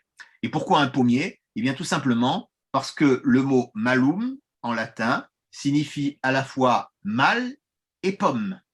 Et donc, il y a eu cette espèce de rencontre entre les deux significations. La perte du paradis, revoilà encore une mosaïque très ancienne qui va dans le même sens, et un portique de la basilique de Zeno à Vérone. La perte du paradis va se trouver symbolisée par la décrépitude de l'arbre, la chute des feuilles, sa stérilité progressive. L'arbre a partie liée avec Satan et va se trouver dans les représentations incarnant une figure infernale, un arbre sombre, inquiétant, desséché, dont les branchages dénudés s'apparentent à l'instrument de la crucifixion. Vous sentez qu'on voit percevoir ici, en superposant le Nouveau Testament à l'Ancien, on voit arriver tout d'un coup l'ombre de la croix. Et vous le voyez dans ce tableau du flamand Jan van Kessel, qui oppose une végétation luxuriante et une zoologie animée à cet arbre dépouillé de feuilles au premier plan, qui se substitue au premier couple, qui n'est pas là, ou plutôt qui est projeté au fond du tableau, au fond de la scène, dans les frondaisons. Dans les œuvres de Jérôme Bosch, l'arbre devient monstrueux, comme dans son Jean-Baptiste à droite, où s'oppose une végétation là aussi très lumineuse, évoquant un monde terrestre trompeur, et le tronc vénéneux au premier plan, qui symbolise la dureté de la vie. Et pensons aussi aux fameuses représentations de l'homme arbre par le même Jérôme Bosch. Feuillu, l'arbre est une figuration érotique. Dépouillé de ses feuilles, il devient coupable et symbole de mort, symbole de croix. L'arbre peint par Mantegna ressemble un peu à celui que j'ai vu tout à l'heure de Van Kessel. Et vous le voyez, cet arbre qui a perdu ses feuilles. Et plutôt que le jardin des Oliviers qui annonce le Golgotha, c'est un arbre qui a perdu un peu ses feuilles. Ceci me permet de faire une toute petite parenthèse littéraire pour une pièce de théâtre très moderne et très importante, qui est En attendant Godot, où il n'y a aucun décor, sauf un arbre qui, au premier acte, a quelques feuilles, et au deuxième acte, quand le rideau se relève, n'a plus une seule feuille. Et vous savez qu'on a parlé de la version de la signification métaphysique de cette pièce de Beckett. Donc je n'y insiste pas, ça n'était qu'une parenthèse, ou plutôt une référence littéraire, qui est quand même plutôt mon domaine. Donc des arbres en voilà. Et vous voyez comment Mondrian peint l'arbre rouge, qui est un petit peu un arbre de ce genre. Et Gustav Klimt, l'arbre de vie, mais qui peut ouvrir sur la vie, mais qui peut aussi ouvrir sur autre chose. Tant que les deux êtres restent dans la limite de la chasteté, leur absence de vêtements n'a rien de choquant. Ils sont nus.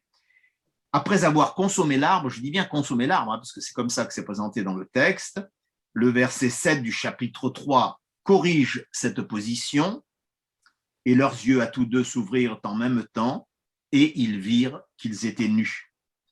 La pureté et l'innocence cessent au moment où ils accèdent au savoir par le biais de l'arbre interdit, qui leur révèle le mystère de la sexualité, qui est à placer dans la catégorie indéterminée du bien et du mal, parce que la sexualité, c'est ceci. Bon, alors évidemment, l'image de Jean Eiffel est beaucoup plus souriante. De là, un sentiment de honte qui accompagne la sortie du jardin. Une peinture murale est très caractéristique, c'est la fameuse fresque de Masaccio qui se trouve dans la chapelle Brancacci, à l'église de Santa Maria del Carmine à Florence, quartier Trarno. Si vous n'avez jamais pénétré dans cette chapelle, je vous conseille d'y aller tout à fait incessante.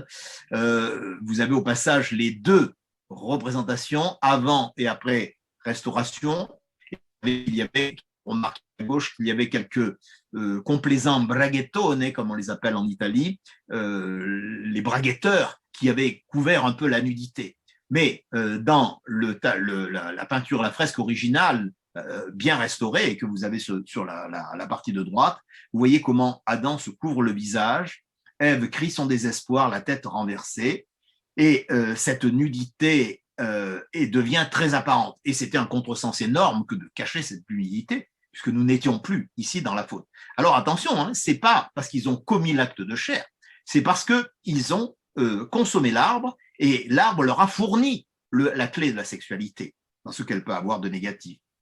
Alors de là, l'expulsion du paradis terrestre, dans l'ultime verset du chapitre 3 de la Genèse, illustré par bien des peintres, dont Masaccio, le voilà, et Michel-Ange qui s'est bien entendu inspiré de son prédécesseur, de son illustre prédécesseur, et qui nous montre là aussi cette fuite qui, elle aussi, se fait sous l'empire de la honte, puisqu'il il y a une posture, elle aussi, qui est une posture d'humilité. Les deux fuyards sont vieillis, accablés, ils ont perdu leur beauté apollinienne au moment de la création. Vous vous rappelez comment était Adam à ce moment-là. Et ce moment fait apparaître en outre de nouveaux protagonistes, souvent négligés. Je veux parler des chérubins. Des chérubins qui sont postés là par Dieu à l'entrée de l'Éden, nous dit le texte, et munis d'une épée de lumière tournoyante, qu'on appelle encore épée de feu, et dont la fonction est de garder le chemin de l'arbre de vie. Alors, vous voyez, à gauche, celle de Masaccio, à droite, celle de Michel-Ange, et là encore, il y a une parenté entre les deux. Et bien entendu, vous ne confondrez pas les chérubins bibliques avec ceux que nous entendons par chérubins, c'est-à-dire de jeunes enfants poupins et sympathiques, plein de sourires.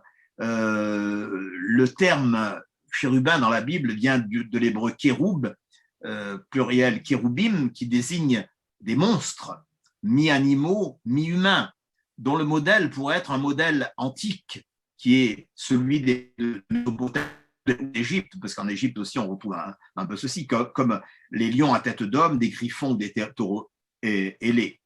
Donc ces gardiens sont devenus des anges à figure humaine, et la littérature les a reproduits. Ils ne sont pas toujours aussi sympathiques que chez Jean Eiffel, voilà les chérubins tels qu'il les imagine. La littérature, depuis Milton jusqu'à nos contemporains, va les montrer vengeurs. Par exemple, chez le comte de Lille, que j'ai déjà cité, qui donne à la sentinelle un pouvoir cruel, « Rentre dans ton néant, ver de terre, qu'importe ta révolte inutile à celui qui peut tout, prie et prosterne-toi. » Réponse d'Adam, plein de fierté, « Je resterai debout. » Il y a ici une révolte. Et Pierre-Jean Jouve confère au gardien du paradis une apparence monstrueuse et perfide. Le corps est petit, l'aile énorme, la tête dure et souriante. Bref, nous sommes dans ce qu'on appelle parfois les sergents de Dieu. On les voit encore apparaître. Et vous voyez ici, dans la charrette de foin de Jérôme Bosch, dans le volet gauche, vous voyez le détail de l'ange qu'on appelle parfois l'ange exterminateur, qui rejoint un petit peu l'image du chérubin vengeur. Alors, une version originale de la scène est fournie par Zola. Zola, dans le même livre, La faute de l'abbé Mouret, il y a là un prêtre, un moine plutôt, frère Arcantias, un moine assez redoutable dont le nom est prédestiné, qui est chargé de poursuivre de sa haine les coupables, les amants coupables, non en accompagnant leur fuite, mais en leur interdisant l'entrée au jardin, au paradou. Je cite, « Il en barrait le seuil, tombé de tout son long, les membres écartés dans une posture honteuse, sa main droite n'avait jamais lâché le bâton de cornouiller qui semblait encore brandir ainsi qu'une épée de feu. » Et vous voyez comment Zola joue un peu sur cet héritage. Je vous signale que la lecture de Zola mérite d'être illustrée par un soubassement biblique et mythologique. Il y a un très beau livre de Jean Bourri qui s'appelle « Zola et les mythes », qui vous paraîtra très éclairant et qui montrera un Zola qu'on n'a pas l'habitude de comprendre ou de lire. Donc la menace dans l'abbé Mouret, comme dans l'allégorie biblique, est le symbole de l'interdit sexuel. Chagall, dans son tableau, présente un ange beaucoup plus bienveillant. Vous voyez qu'ici, il n'y a plus d'épée, il n'y a plus rien de vengeur, et nous sommes dans une espèce de pardon, comme l'imagine le peintre récent. Alors, les principales conséquences, là je suis un peu en avance, donc je ne vais pas y aller, les principales connaissances, et j'approche du but, rassurez-vous, de ce péché, de cette faute, sont connues, je ne vais pas y insister. 2 châtiments vont peser sur la femme, la multiplicité des naissances et l'enfantement dans la douleur d'une part, ce qui laisse entendre que sans la faute, la filiation humaine eût été assurée par d'autres voies que l'accouplement, peut-être par une création divine, qui est une confirmation de la culpabilité de la sexualité. Deuxième malédiction de la femme, la soumission au mari, c'est la punition la plus contestée aujourd'hui, et c'est pas mauvais qu'elle soit contestée, la soumission au mari, qui, dit le texte, et c'est le texte qui le dit, la dominera. Donc, je ne reviens pas sur ces deux éléments. Quant à l'homme, lui, il est également doublement puni. Il devra d'abord tirer sa subsistance de son travail. L'agrément de l'entretien du jardin va devenir une pénible corvée. Tu gagneras ton pain à la sueur de ton front. Et plus grave encore, il perd l'immortalité, celle que procurait l'arbre de vie, étant donné que son épuisant travail durera, je cite, jusqu'à ce que tu retournes à la terre dont tu as été tiré, car tu es poussière et tu redeviendras poussière.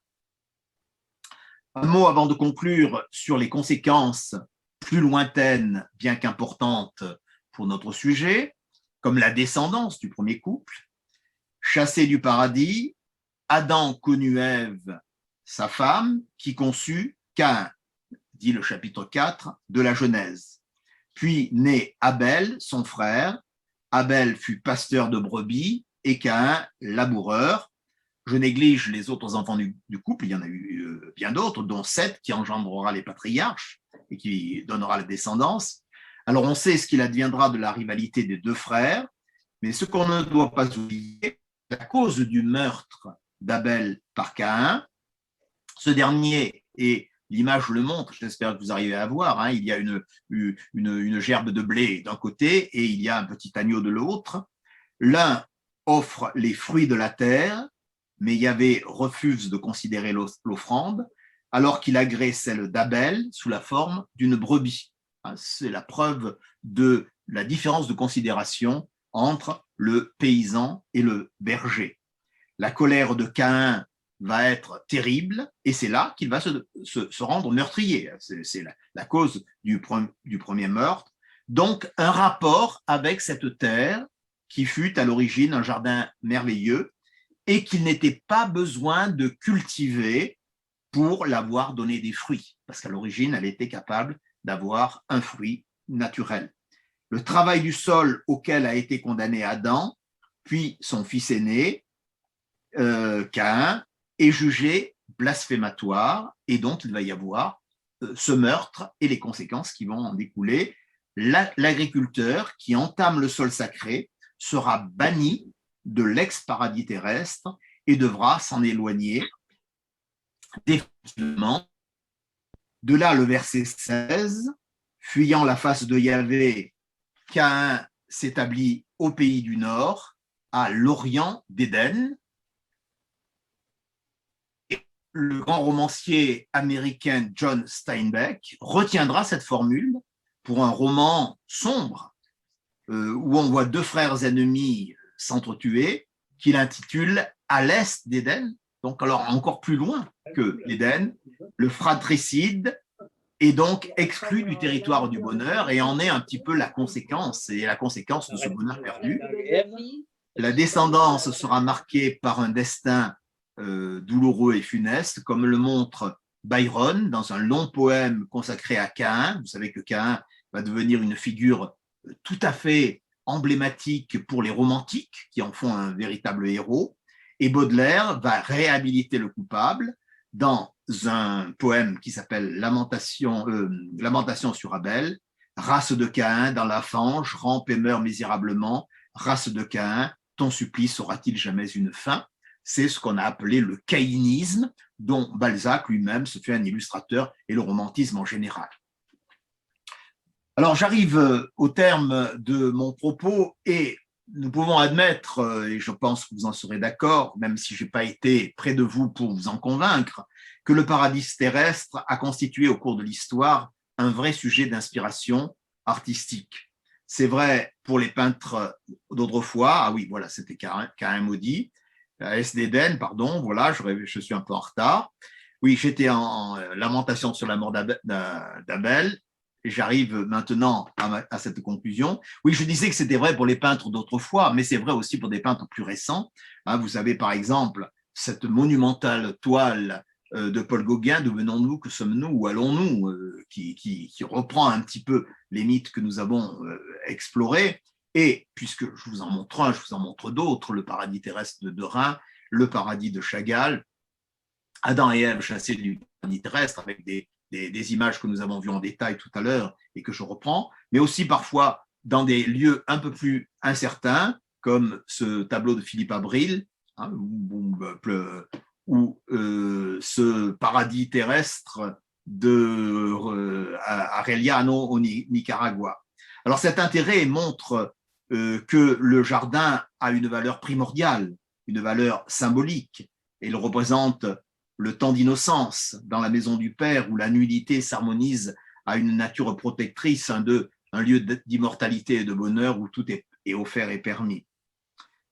Autre remarque qui prolonge la précédente, les représentations du paradis terrestre ont eu tendance à récupérer l'abondance littérature et iconographie concernant le pays idéal, l'âge d'or, le Cythère, tout cela au risque de brouiller l'image et de mélanger le sacré et le profane. Troisième élément, la peinture du paradis terrestre déborde souvent sur des épisodes qui suivent ce séjour idyllique. Les artistes ont souhaité montrer l'épilogue dramatique, nous l'avons vu, avec le bannissement, avec la sanction, la faute, avec des représentations qui montrent la suite de ce basculement dans l'erreur, d'où beaucoup de travaux ou de travaux picturaux ou même poétiques en diptyque, comme je voulais vous montrer ce tableau de Chambon où la fameuse pomme fautive est représentée par, je l'ai mis dans un petit encadré, par un ordinateur dont le symbole est une pomme croquée. Je n'ai pas besoin de faire la publicité de la marque en question, mais vous voyez comment le peintre s'est beaucoup amusé, hein, c'est un tableau qui y a 10 ans, pour montrer qu'il y a peut-être une descendance, un héritage là, avec la pomme. En anglais, je crois que ça se dit apple, si j'ai bonne mémoire, et ça évoque peut-être autre chose pour vous. Oui, alors j'étais en train de parler des politiques, comme ici, où vous voyez le panneau de gauche qui s'oppose largement au panneau de droite.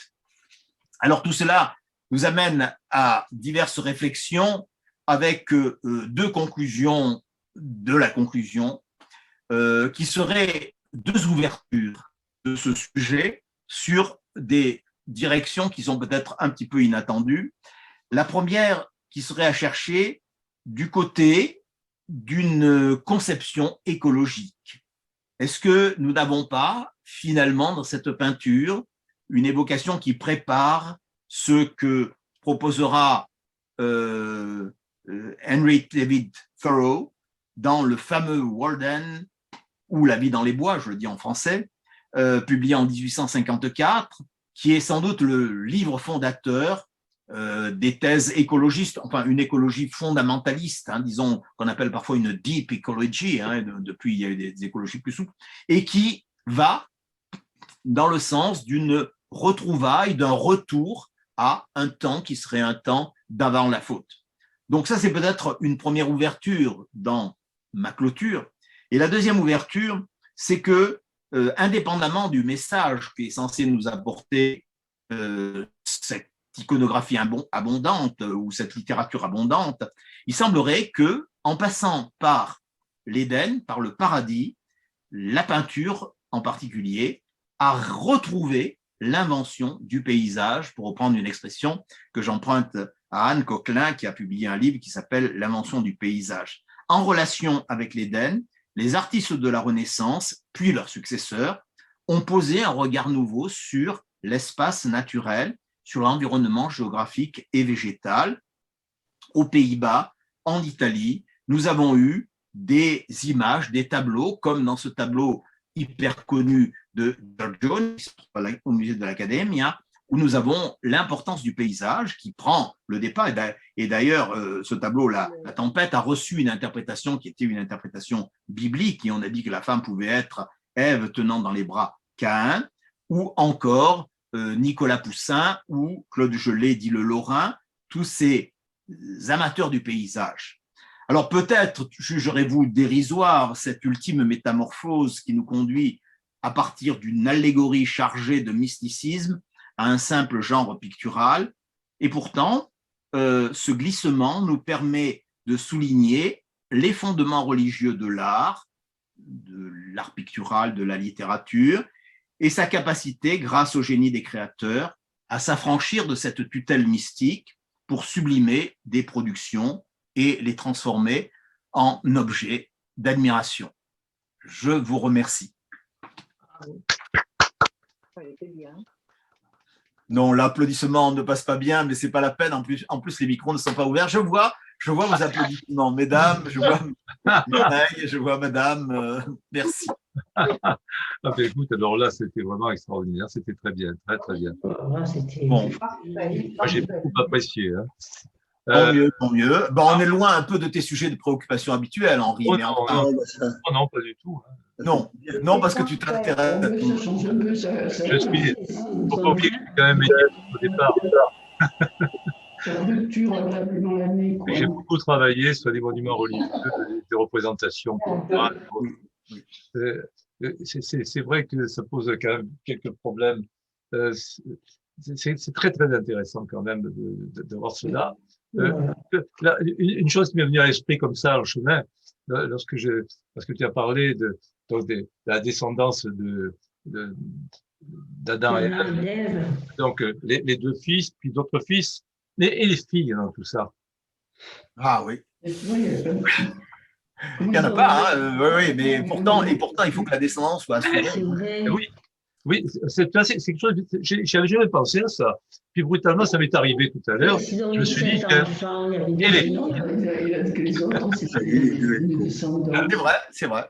Mais bon, nous ne sommes pas dans le rationnel, hein, nous sommes évidemment dans le sublime, nous sommes dans le symbolique, nous sommes dans le spirituel, et donc on ne peut pas avoir réponse à tout, bien entendu. Mais tu as raison. Alors, est-ce que parmi vous, il y en a qui veulent poser des questions? Je vous rappelle une chose, pensez à couper les micros, mettez le micro au moment où vous intervenez, pour pouvoir entendre les personnes qui interviennent. Alors, qui voudrait intervenir? Il y a bien des questions quand même. Francine. Pour prolongement, hein, si ce n'est pas une question, ça peut être une ouverture, autre chose, une suggestion. Ça peut être une question aussi, parce qu'on a parlé de tellement de peintres, de sculpteurs, de textes et autres qu'on peut poser des questions à ce sujet-là. Oui. Et je n'ai pas forcément la réponse, mais j'accepte toutes les questions. Allez, questionnez, c'est le jeu de la question. C'est-à-dire, c'est plus intimidant comme ça à distance, peut-être moins spontané que quand on est face à face. Alors, sortez les couteaux, sortez les haches. Allez-y à l'assaut. Tonnerre de Brest. Je voudrais poser une question qui est peut-être… j'ai l'impression que les théories de l'évolution ont quand même un peu modifié la manière de peindre et la manière d'écrire à partir du 19e siècle. Est-ce que c'est le cas? Je n'ai pas complètement la réponse à votre remarque, mais il est évident qu'on n'a plus accepté d'une manière, comment dire, naïve et presque aveugle ce discours spirituel qui nous était transmis par notre éducation religieuse à une époque où la religion avait une importance primordiale dans les comportements. Donc c'est vrai qu'il y a eu des ouvertures, des remises en cause, bon, aujourd'hui encore plus, peut-être pas au 19e siècle, mais peut-être à partir du début du 20e siècle. Je pense qu'il y a eu une rupture épistémologique qui s'est faite, on va dire, au moment de la guerre de 14, jusqu'avant la guerre de 14, nous sommes dans une culture, enfin je parle du monde occidental, hein, parce que la vie ailleurs, nous sommes dans une culture qui est une culture très traditionnaliste, très liée à la ruralité, et la ruralité elle-même est liée à la religion. Donc, on ne remet pas en cause, on n'aurait jamais posé la question blasphématoire d'Henri tout à l'heure pour aller chercher où étaient les femmes. Non, on acceptait tout cela avec beaucoup de naïveté. Bon, c'était l'époque de nos grands-parents ou de nos arrière-grands-parents. Bon, depuis, le monde a évolué, on a remis en cause, et je pense que c'est salutaire, on ouverture un peu la réflexion. Bon, au niveau de la peinture, c'est très difficile de montrer cette émancipation. Moi, je pense que pour vous répondre, madame, et pour vous donner raison, on dirait que quand la peinture a cessé d'être figurative, elle a cessé d'être l'héritière de ce message spirituel. L'homme n'est plus au centre de la peinture. Vous voyez ce que je veux dire? Et la création n'est plus au centre de la peinture. Alors, l'épilogue de tout ça, c'est Soulages. Hein, c'est du noir sur le noir. Vous voyez ce que je veux dire? Bon, attendez, hein, je ne porte pas un jugement négatif sur Soulages, un immense artiste, mais je dis Soulages, mais ça pourrait être aussi Mondrian, ça pourrait être aussi Miro ou certains Picasso. C'est-à-dire quand l'homme cesse d'être le modèle de l'univers et le modèle de la création. Et en littérature, c'est moins net, mais en littérature, nous avons eu aussi une disparition progressive du héros. Alors l'homme n'a pas disparu, parce que je ne vois pas comment on peut faire de la littérature autrement que par l'homme, même s'il y a eu des livres sur les chiens ou sur un lion ou sur un animal quelconque. Mais en revanche, l'homme a perdu un petit peu de son enveloppe héroïque et dominatrice. Et aujourd'hui, on voit l'émergence d'une littérature, bon, je ne sais pas, pensez au livre de Sylvain Tesson, par exemple, que je cite complètement au hasard, mais parce qu'il est toujours à la une des publications et qu'il écrit des livres très, très beaux et très soulignés, et qui sont des livres qui vont vers une nature autre et où l'homme n'est plus essentiel, mais où c'est l'environnement qui est important. Votre question, finalement, débouche sur beaucoup, beaucoup d'interrogations. Et elle va très loin. C'était la question, toujours la question, Merci beaucoup. Non. Est-ce que tu pourrais prévoir pour un avenir lointain ou proche, peu importe, quelque chose sur l'Apocalypse? Oui. Parce que oui. Là, c'est le début, et l'Apocalypse, c'est la fin. Il y a eu moins de travaux, moins de publications, moins de tableaux qui... Un grand merci en tout cas à Yves pour son intervention. Il a écrit comme toujours à un très très bon niveau et à une très grande hauteur. Et en même temps qu'il a su la ramener à notre niveau.